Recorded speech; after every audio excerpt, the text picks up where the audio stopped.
Well, thanks so much to Meg and the Autoimmune Encephalitis Alliance for inviting me to talk today about myelin oligodendrocyte glycoprotein antibody-associated disease, or MOGAD. And my name is Eoin Flanagan. I'm a neurologist originally from Ireland, but I currently work at the Mayo Clinic in Rochester, Minnesota, where I work in the neuroimmunology lab, where we do some MOG antibody testing, and I also work in the clinic where we see patients with MOGAD. These are my disclosures. These are my disclosures here. I have been involved in some of the clinical trials for MOGAD upcoming, and I have an NIH grant that funds me to do some studies in MOGAD, and I'm involved in a few different editorial boards, and we'll discuss some off-label use of treatment because we have no FDA-approved medications right now for this condition. So the learning objectives today, we'll talk a little bit about the spectrum of clinical, radiologic, and serologic aspects in MOGAD. We'll discuss some of the features of the 2023 diagnostic criteria, and then we'll talk about the current therapeutic approach to MOGAD. So when I think about demyelinating diseases of the central nervous system, it's important to discriminate between attack types and syndromes and then specific diseases. And I think sometimes this becomes a little bit complicated. But the way I think of some of these syndromes are acute disseminated encephalomyelitis, meaning inflammation in the brain and the spinal cord. And that I consider as a syndrome or an attack type. So it's not really its own disease. And there are many different etiologies, of which MOG is the most common cause of that. Transverse myelitis, again, another attack type, optic neuritis, and there are others, encephalitis, brainstem syndrome, or sometimes when we have a combination like longitudinally extensive transverse myelitis and optic neuritis, we call it neuromyelitis optica. And that's a term then that can be sometimes synonymous with aquaporin 4 antibodies more so than with MOG antibodies. So, but I think when you think about the diseases that we're talking about for these inflammatory diseases of the central nervous system associated with demyelination, we have three major categories. And the first we all recognize is multiple sclerosis, and that goes anywhere from radiologically isolated syndrome all the way to secondary progressive multiple sclerosis. The second well-defined disease is aquaporin 4 antibody positive neuromyelitis optica spectrum disorder, and that antibody was discovered in 2004 and 5. And then more recently, in the last 10 to 15 years, we've discovered this new disease called myelin oligodendrocyte glycoprotein antibody-associated disease, or what we term MOGAD. And that will be the focus of our talk today.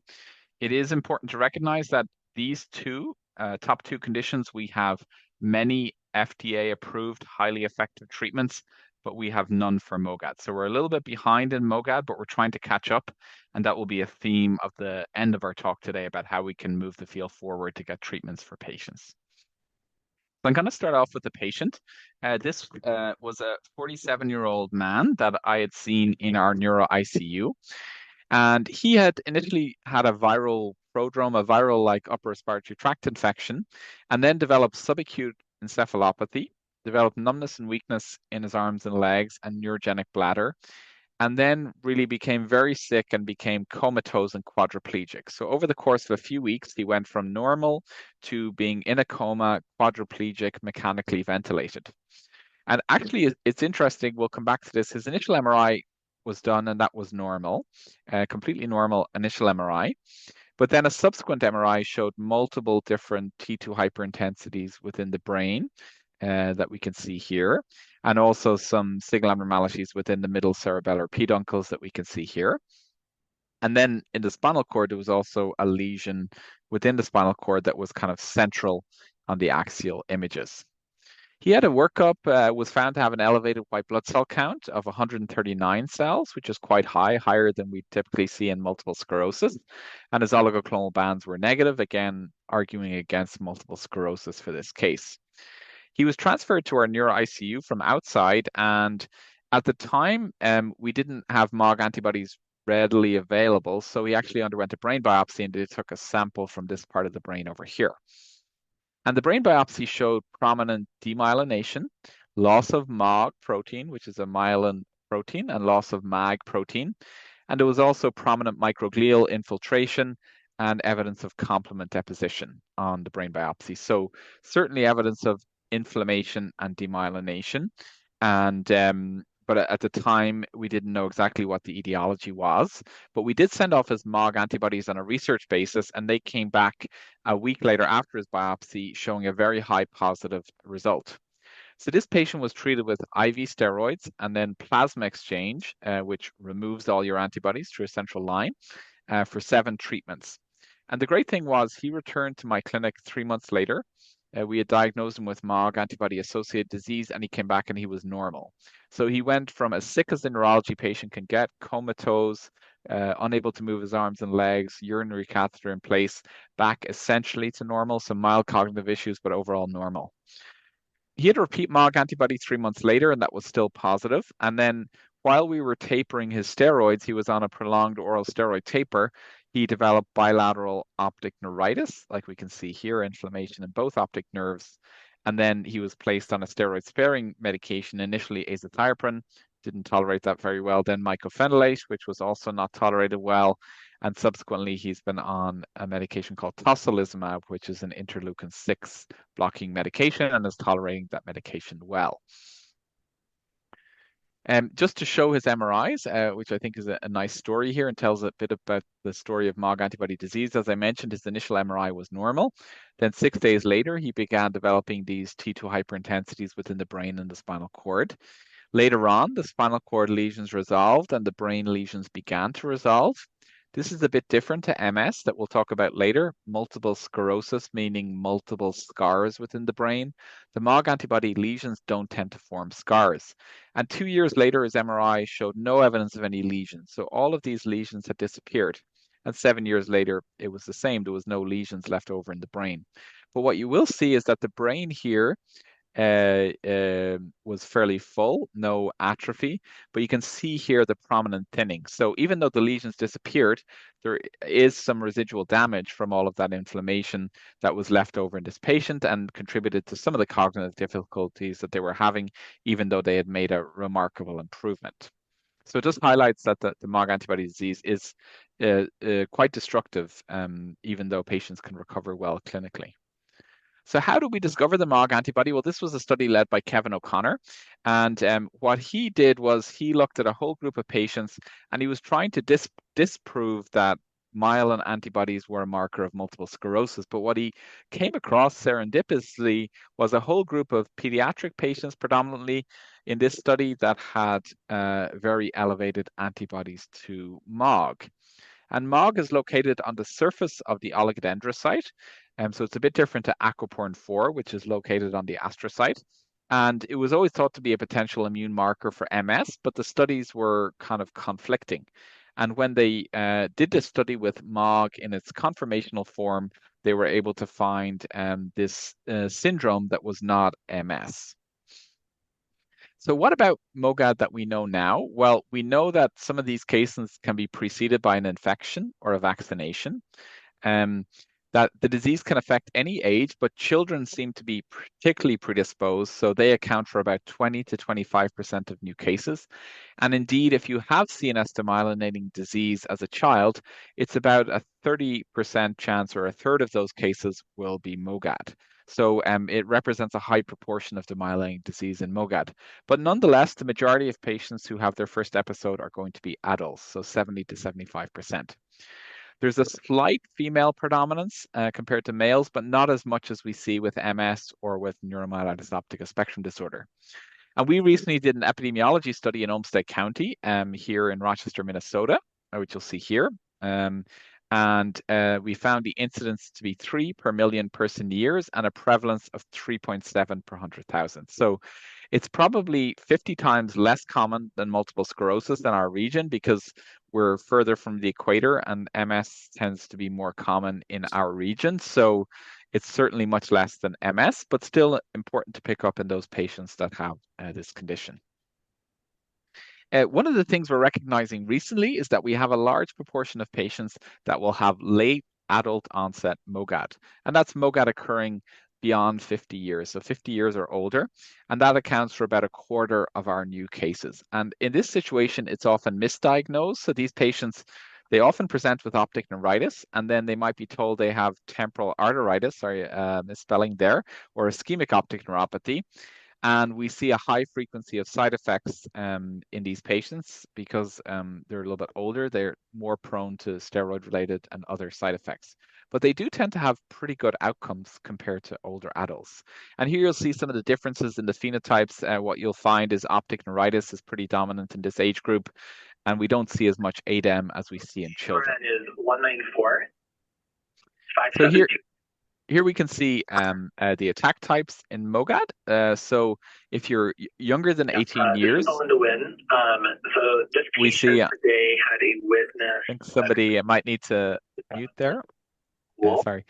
Like tonic-clonic movements for several minutes. And then if you're below 18 years, then what we'll see is about half of patients will have an ADEM type presentation, and about half will have optic neuritis.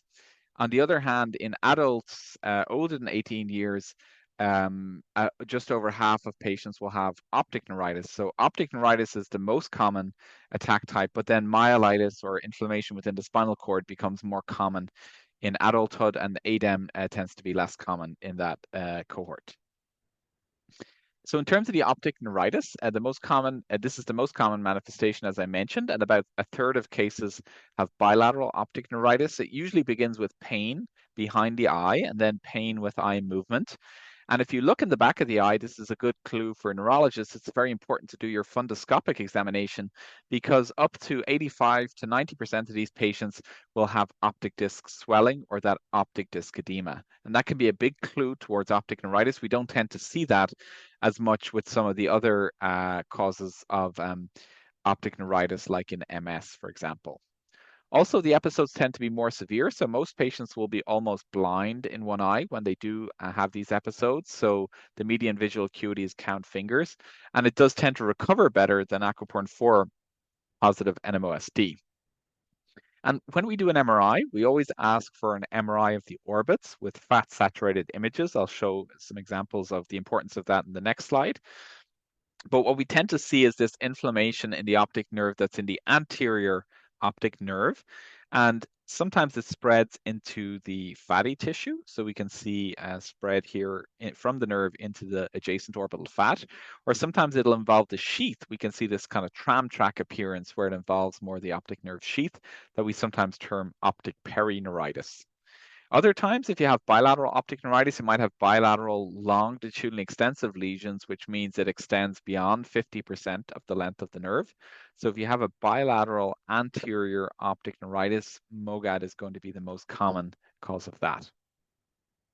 Here's an example of a patient that had a brain MRI done for their optic neuritis. And what you'll see initially is it will be quite difficult to tell if there was optic nerve inflammation on this image. But then when you order an orbital MRI with fat-saturated images, you can see it's very clear that there's an optic neuritis and enhancement on this side when compared to the other side. So the main message is if you have a patient, you're suspicious for optic neuritis, it's very important to order an orbital MRI with fat-saturated postgadolinium images because that's the way you'll be able to pick it up. If you order a brain MRI, you may miss optic neuritis. You probably will miss optic neuritis. Okay. So another tool that we have in our toolbox when looking at these patients with optic neuritis is doing something called an optical coherence tomography test, which is a laser image on the back of the eye. And this is a patient here that was seen with bilateral optic neuritis. And you can see here on the fundoscopic examination, there's evidence of blurring of the disc margins and evidence of optic disc edema. And when you measure the retinal nerve fiber layer thickness, you can see here that it was 168 on the right and 185 on the left. And the normal is probably 80 to 100. But in follow-up then, this patient developed bilateral optic disc atrophy and had pale optic discs on visualization. And then you could see on the retinal nerve fiber layer measurement after the swelling had resolved, the optic nerves have become thin and they're down in this red region. The green is normal and the white is elevated. So we now in the red, which is reduced thickness of the retinal nerve fiber layer at 59 and 60. And indeed, Dr. Chen at the Mayo Clinic did a nice study showing that you can use this OCT in case you're not able to visualize the back of the eye very well. If you measure it with this OCT, what you'll find is that the retinal nerve fiber layer in the acute setting tends to be thicker, with the MOGAD than it is with multiple sclerosis. And so here we see a median of about 160 compared to a median of about 110 with multiple sclerosis. So what about the spinal cord involvement? Well, patients will have numbness and weakness in the arms and legs. Bowel and bladder impairment is very common, and patients may also have erectile dysfunction. And in children, this may mimic the acute flaccid myelitis that we see after enterovirus. And sometimes the initial MRI can be normal in about 10%, so sometimes you'll need to repeat the MRI. We'll come back to this a little bit later. So here you see a longitudinal extensive lesion within the spinal cord extending beyond 3 vertebral segments, which is seen in about 70% of MOGAD cases. And then on the axial images, it tends to involve the gray matter, where we sometimes term it a H sign, like we see here. Sometimes we'll see a long lesion and a short lesion in combination, and other times we'll see involvement of the conus, like we can see here, and that seems to be particularly common in MOGAD. What about brain attacks in MOGAD? Well, the typical lesions that we see in the brain here, we can see deep gray matter involvement in the caudate and putamen. We can see involvement of the thalamus. So deep gray matter involvement is common, and then we see these fluffy, ill-defined T2 hyperintensities within the brain. Here we can see an example of leptomeningeal enhancement in the right parietal region. And here we can see involvement of the corpus callosum with extension to the adjacent white matter.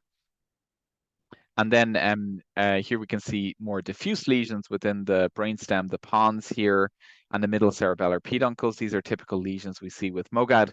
With MS, the lesions we see would be much smaller and more periphery within these regions. An important clinical phenotype that we can sometimes see with MOGAD is something called cerebral cortical encephalitis.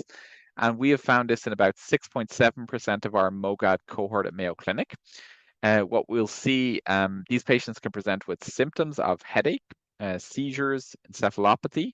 Sometimes they have stroke-like episodes or fever, and they can mimic meningitis or meningoencephalitis, or even mimic stroke or seizure. And here, because what we think about when we think about demyelinating disease, we often think about the white matter being involved, but the gray matter can be prominently involved here in this phenotype of MOGAD. And here you can see the brain is swollen and it's brighter on this side when compared to the other side. And sometimes what we'll see is some cortical enhancement and some leptomeningeal enhancement. And when we biopsy these patients, we see prominent demyelination and inflammation with microglial inflammation. And some of these patients can also have NMDA receptor antibodies. So if you have this cerebral cortical encephalitis, it's also good to check your NMDA receptor antibodies also. Another thing I'd like to mention about MOGAD is life-threatening attacks or fulminant attacks in MOGAD.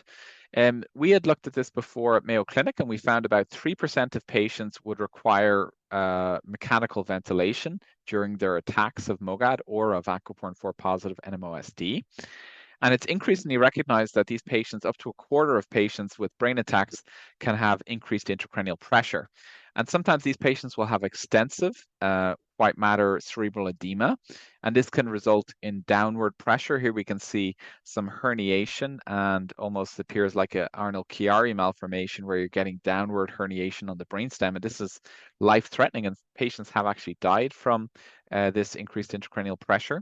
Here we can see another example of a large lesion with mass effect along the ventricles here, and this patient indeed had a hemicraniectomy where they removed the skull temporarily and made a good recovery, but that was a life-saving procedure for this patient. Some of these patients can respond well to interleukin-6 treatment with anti-interleukin-6 treatment with tocilizumab, so that's something to consider. But sometimes you'll need to put in a external ventricular drain. You may need to treat their increased intracranial pressure with diuretics, with hypertonic saline. You may need to do hemicraniectomy. So don't be afraid to treat these patients very aggressively, because if you can get them through the attack, they can do very well. But there are a good number of patients who have actually died from MOGAD attacks. A lot of times it's their very first attack, and it can be in children or adults, and it can be very severe. So we really want to treat these aggressively, as they can recover very well, just like the first case that I showed. Another important thing to mention is that the MOG antibodies, as I said earlier, the lesions can resolve, but some of them can have this chronic leukodystrophy-like appearance where they get this chronic white matter damage that can occasionally occur. That's a rare phenomenon. And also, if you look at the growth of the brain in children who have been affected by MOGAD, it does tend to impact the growth, particularly of the thalamus region and some of the relay regions within the brain. The MOGAD really has an impact on growth. And we're starting to learn more and more about the cognitive deficits that many of these patients have. Many will have ADHD, they'll have attention problems, they'll require an individualized education plan in school. So the impact of MOGAD can be somewhat hidden, and many of these patients post a cerebral episode will have cognitive difficulties. Another thing I'd like to mention, we talked about this in the first case that I showed, is that radiological lag in MOGAD. So the MOGAD tends to be very dynamic during attacks. So lesions will be coming and going very quickly. So here you can see a patient with a normal MRI, and then subsequently you're starting to see lesions within the brainstem. Or here's a patient who had just one lesion, and then you follow up 16 days later, and they have 10 different lesions. So the MOGAD can change quite rapidly in the setting of an acute attack, and even over time, some lesions will resolve quite quickly. And that's different to MS and aquaporin 4 positive NMOSD, where the lesions tend to be more stable. And it's important to remember that the first MRI may be negative in about 10% of cases. So in those cases, it's worthwhile potentially doing a spinal fluid to look for inflammation, or repeating the MRI within a week or so, and often you might see the lesion evolving over time. So a single MRI does not exclude that you're having an inflammatory brain attack if you don't see any lesions. The other thing to mention about MOGAD lesions that's different to multiple sclerosis is that they don't tend to form as many scars. So here you see an example of a brain attack in MOGAD. You'll see 10 different lesions here. And then in follow-up, most of these lesions have resolved, and there's just a tiny bit of residual signal abnormality. Or here in the pediatric case, you see this T2 hyperintensity within the thalamus, and then it's completely resolved.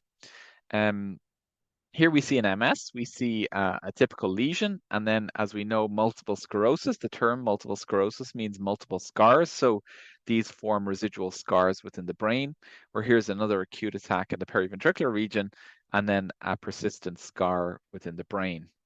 With aquaporin 4, what we see here is a T2 lesion within the dorsal brainstem that extends in follow-up that persists over time, or here we see a couple of lesions in the periventricular area or subcortical area.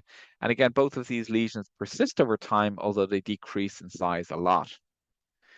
The other thing I'll mention over time is that the MOGAD patients and the NMO patients don't tend to get as many new lesions on follow-up MRI. So in patients with MS, it's kind of our standard of care that we will do repeated MRIs over time of the brain and sometimes of the cervical spine. And if these patients are on no medication or they're on a weak medication, they'll often develop new lesions over time as we follow them. But in MOGAD, we don't tend to see that as much, and most of the patients will have a stable MRI over time. So we don't generally need to follow the MRIs quite as closely. Now, here's an example of some of the spinal cord lesions. Again, the lesions are disappearing here. With aquaporin 4, we see a long lesion, and the lesion does not disappear completely, and there's some residual scarring along with some thinning of the spinal cord. The NMO tends to be quite destructive. And then with MS, we see a smaller lesion within the thoracic cord, and then the lesion tends to persist. And this may help explain some of the clinical courses with these conditions, because about half of patients with MOGAD, which we'll come back to later, will have a monophasic course. So they have one attack in their life, and that's all they ever have, and they never have a recurrent attack. So as you can imagine, they tend to have a severe episode. This is the EDSS, or the disability on the y-axis. So this patient maybe is in a wheelchair or maybe very confused in the hospital, and then they get treatment, and then they can recover close to normal. And then they may not get any further attacks. So we don't want to put this patient on long-term attack prevention treatment if they're destined never to have another attack.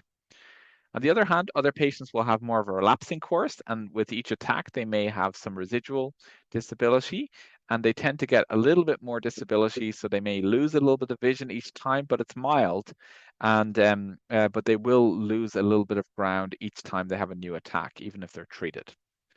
With aquaporin 4 positive NMOSD, they have severe attacks, but they don't recover as well. So after one attack, they might be using a cane. After 2 attacks, they're using a walker. After 3 attacks, they're in a wheelchair. So the disability accumulates quite quickly in these attacks. So even more important to prevent attacks in this condition.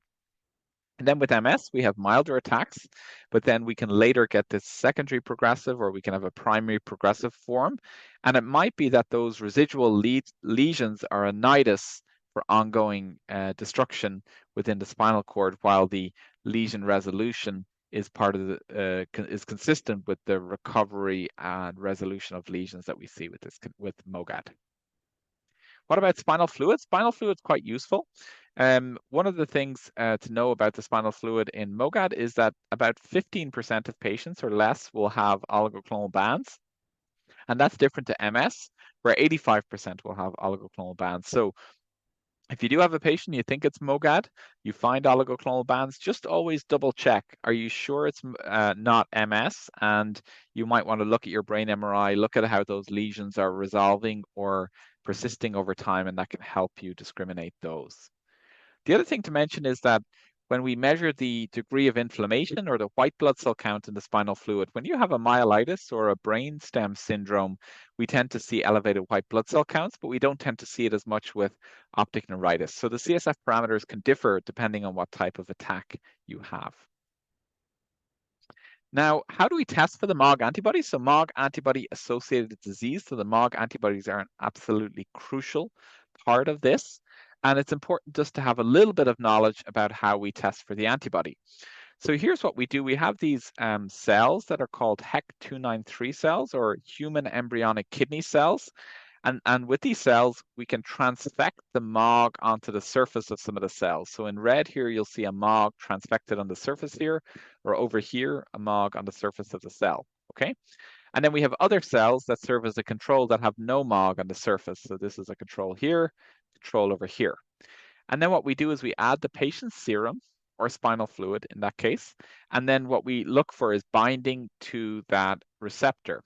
And then what we do is we add, we have a secondary antibody added that will bind to the FC portion of the MOG antibody. And that one is labeled, that secondary antibody is fluorescently labeled, and we can get a readout on how much binding there is to the cells with MOG on the surface compared to the background cells. Or we can look under the microscope and look how much binding there is to the MOG cells, and this is what a positive looks like. And then what we'll do is we'll titer those out, so we'll dilute each sample, and if the sample stays on subsequent dilutions, then it can become a high titer sample or a high positive, and those high positives are extremely reliable for MOGAD diagnosis. On the other hand, the low positives are a little bit of a challenge, and we'll talk a bit about that on the next slide. So here's what our readout at Mayo Clinic looks like. We see in green here, this is the MOG antibody cells, and we see it lighting up in green here.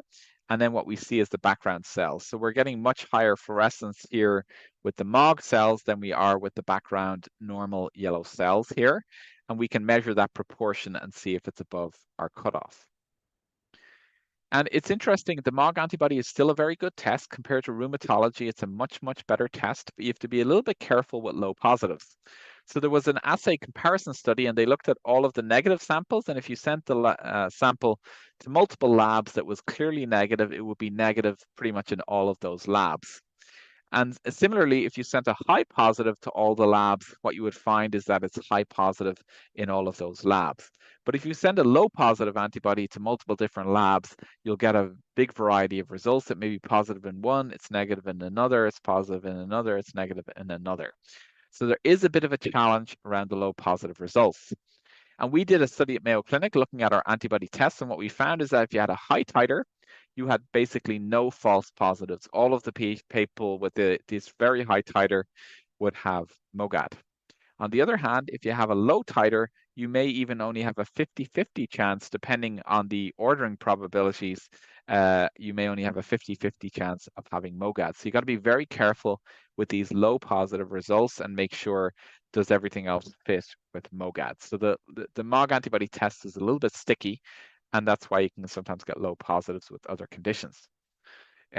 We were involved with a study that was presented at ECTRIMS this year that is currently under preparation to be published.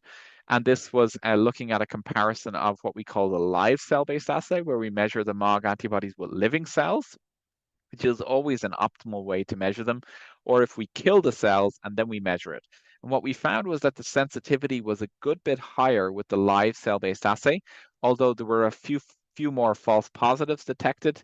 You would miss up to half of cases in this study if you just use the fixed cell-based assay. So this is quite important that the live cell-based assay has some extra benefit. And if you have a patient who's negative on the fixed cell-based assay, looks really like MOG, think about sending for a live cell-based assay somewhere.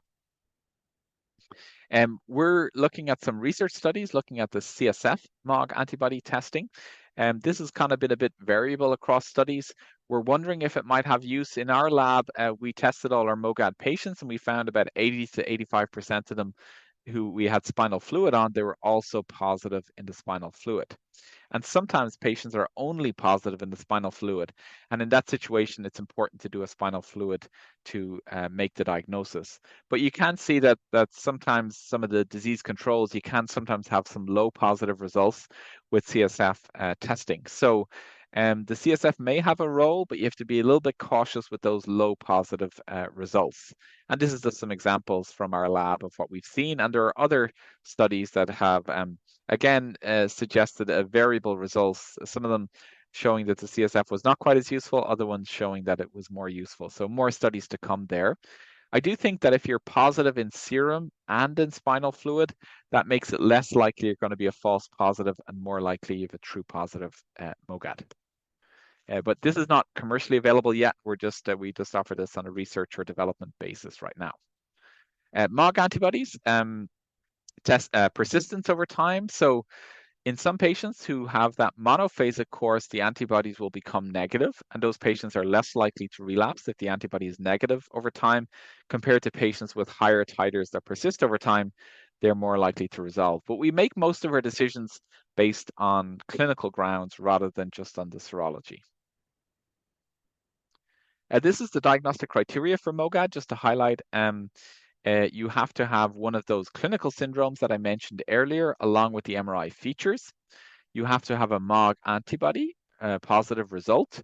If you have a high positive result, you don't really need anything else and just need to make sure there's no other better diagnosis. If you have a low positive result, then, or if you're just positive in spinal fluid, you need additional supporting features that are outlined down here and are many of the things we covered in the initial slides. And then our final step is going to be to make sure that there's no better diagnosis, such as multiple sclerosis. That's just something we always do in clinical practice. We see a patient, we get a positive result, we make sure that it fits well with that syndrome. So really the diagnostic criteria can be broken down into three parts: having the typical attacks of MOGAD, having a positive MOG antibody, and making sure there's no better diagnosis. So what are some of the red flags? Well, if you have a milder severity or if you have a progressive course, that's more typical of MS. You want to be careful there. If you have these Dawson fingers or ovoid periventricular lesions, that's going to be more suggestive of MS. If you have multiple short lesions within the spinal cord, that's going to be suggestive of MS. If all of the lesions persist over time, very suggestive of MS, because in MOGAD, 70 to 80% of the lesions will disappear. So that can be quite a useful predictor if you have that follow-up imaging. And then if you have positive oligoclonal bands, we talked about 85% of MS patients versus 15% of MOGAD patients. So what about treatment? The last part of my talk, I'll just fly over this quickly. So MOGAD is very steroid responsive, and the earlier the steroids, the better. I had a patient earlier this week, and they said, we confirmed an optic neuritis. I said to the patient, we're going to start you on steroids. This was an hour after their MRI. They said, should I take it tomorrow, the day after? I said, no, take it immediately right now and get started right away, because the earlier, the better. The earlier you get in, the better the visual acuity outcomes, the less damage there is when you measure the damage with that OCT in the back of the eye. So early steroids are better. And indeed, my colleague, Dr. Chen at Mayo Clinic here, is doing an analysis looking at patients with steroid in the pocket. So he'll give them very high dose oral steroids. It's 25 tablets to take, and you will take them once daily for 5 days if you get an attack. And in the meantime, you can start it even before you get your MRI, once it all sounds consistent, and then getting in early, he's looking to see if that'll improve the outcomes. Some patients won't improve with steroids. That's rare. And in that situation, our second step is something called plasma exchange. Although IVIG has been used on occasion, we favor the steroids and then plasma exchange. And then in those patients with life-threatening attacks, increased intracranial pressure, we may need to work with our neurosurgeon, and we may want to consider this tocilizumab type of medication. In some patients, we'll use or in most patients, we'll use a steroid taper after the attack, so we'll slowly come down on the oral steroids. This is variable, and there's some studies suggesting longer tapers. Others suggest you don't need too long a taper. We do about 4 to 6 weeks because oral steroids have a lot of side effects, particularly in growing children, so we're a bit worried about those side effects. But there are some studies that suggest that if you rapidly withdraw the steroids, sometimes another relapse can happen. So what about long-term treatment for these patients? Well, if you have a one-off attack, we don't want to put those patients on long-term maintenance immunotherapy. So most of the time after the first attack, we'll observe patients and we won't put them on a chronic treatment. On the other hand, if they're blind in one eye or they had a very severe life-threatening attack, then some of those patients, we may put them on empiric treatment, just given the severity of their attack or the poor recovery. If they're relapsing, then we may consider maintenance treatment. In our clinic here at Mayo Clinic, we don't have any proven treatments. So if the patients are not candidates for our clinical trials, then we consider IVIG as a maintenance dosing or tocilizumab as a maintenance as our two favorite options. In our experience, they're the two best options, but others have used azathioprine, methotrexate, mycophenolate. Rituximab, which is used a lot in MS and also used in NMOSD, doesn't seem to be quite as effective in MOGAD. It probably has some effect, but not quite as good as some of the others in our experience, although this is all retrospective data. This was a multi-center study looking at IVIG and showing that 1 gram per kilogram or greater once a month tended to be better at preventing relapses than lower doses of IVIG, so that's something to consider. And then this was a study by the German group looking at tocilizumab, which seemed to have some potential benefit. This is an IL-6 blocker.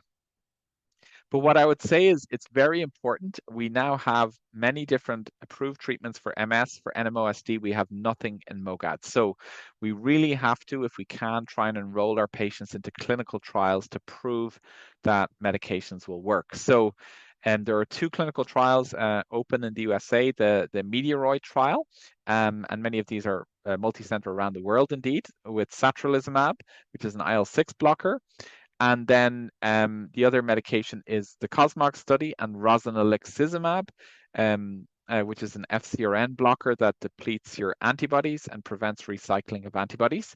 So both of these medications are available in clinical trials. And if you have patients, it's really important that we try and encourage them into these clinical trials so we can prove that a medication may work. And these medications look very promising, although we'll have to wait many years before we have a readout. But it's very important that we recruit to the trials so at least we're able to develop a proven treatment and get something FDA approved, because right now we have a lot of trouble with insurance companies getting any treatment for our MOGAD patients. I'd just like to highlight one other thing. Here at Mayo Clinic, we have a MOGAD clinic, a multidisciplinary clinic, and that's very important as part of the multidisciplinary care for patients. So if people are interested, they can make referrals. There are many other centers that have this kind of expertise also. So it's something that we've been trying to put together, where we work with our adult neurologist, which I work in. Then we have a child neurologist for pediatric patients. We have neuropsychology expertise, neuro-ophthalmology. We have excellent neuroradiologists who look at the MRIs.